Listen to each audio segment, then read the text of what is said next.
হরে কৃষ্ণ। শুভ সকাল।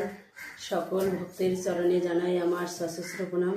সকল প্রভুজির মাতাজিদের চরণে জানাই আমার সশস্ত্র প্রণাম। হরে কৃষ্ণ।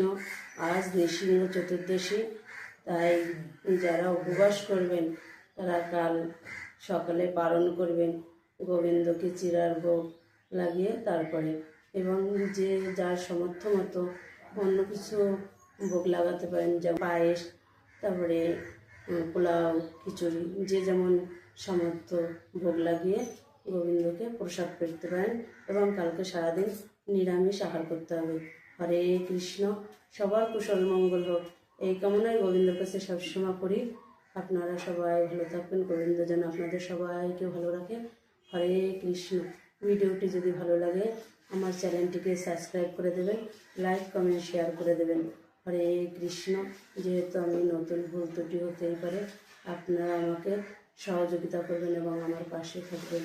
হরে কৃষ্ণ। আর এই কলিযুগে মহামন্ত্র হরে কৃষ্ণ নাম ছাড়া আমাদের কিন্তু গতি নেই। শেষের দিনে পার হওয়ার জন্য যে মহামন্ত্র আমাদের সঙ্গে যাবে, সেই মহামন্ত্র হচ্ছে হরে কৃষ্ণ কৃষ্ণ কৃষ্ণ হরে হরে, হরে রাম রাম রাম হরে হরে। জয় রাধা মাধব, জয় রাধা মাধব, জয় রাধা মাধব। সবাই ভালো থাকবেন।